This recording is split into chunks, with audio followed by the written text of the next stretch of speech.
it's a post-lunch session. I'm not going to inflict you any longer with because I've already come up in the morning and I've already shared what I really wanted to in the context of pedagogy. But I do have a couple of quick comments on strands of peace and conflict studies and pedagogical tools and innovations around that.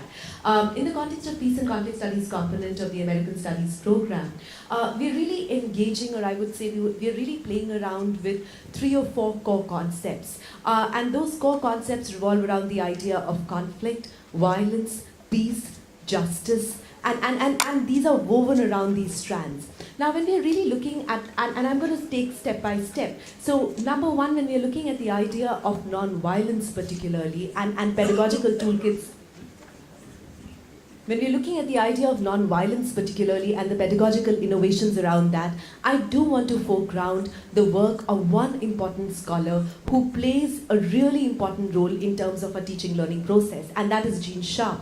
Now, Gene Sharp currently is with the Albert Einstein Institution, and in the context of Gene Sharp's work, one of the ideas that is very strong and which is played around in the context of the non-violent struggles in Egypt and also across the world is 100 non-violent struggles and mechanisms. He actually highlights those 100 non-violent techniques. So in the context of pedagogical tools, one of the things that can be brought into the classroom context is bring Gene Sharp's text and get the students to think about the examples in that context. So you're actually doing a textual analysis, but at the same time, what you're doing is you're engaging the creative minds of the students. So the first point for reflection is, how are we engaging in an exercise of meaning making through constructive change processes?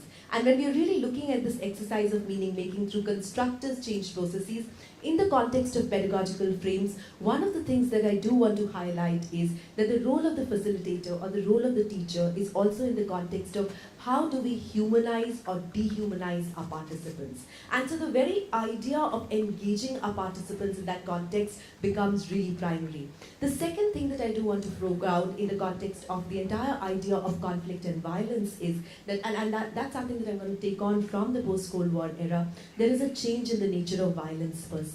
There is a shift in the context from interstate to intrastate armed conflicts. And in that context, the entire context of the role of the United States has become very predominant on the international map. So how is it that you understand or engage with this changing nature of contemporary conflict and violence? Can we use conflict and violence interchangeably? If not, how is it that you translate it into the classroom context? Just to share another example in that context, one of the exercises that happened, and this was between students of Wellesley and students at Lady Shri Ram College, was how is it that students understand the idea of structural violence? So what is structural violence? For example, violence is not just about physical violence, something which is visible on the surface. Violence is also cultural violence, and violence is also structural violence. Now, when you're looking at structural violence, the entire idea of institutions, laws, when you're looking at cultural violence, again, there's not a watertight compartmentalization. So when we actually brought this group together from Wellesley and Lady Shri Ram College, how is it that our own cultural experience played an important role to understand the idea of violence? Did it mean different things to men and women? Because that's also a different connotation that we need to get in.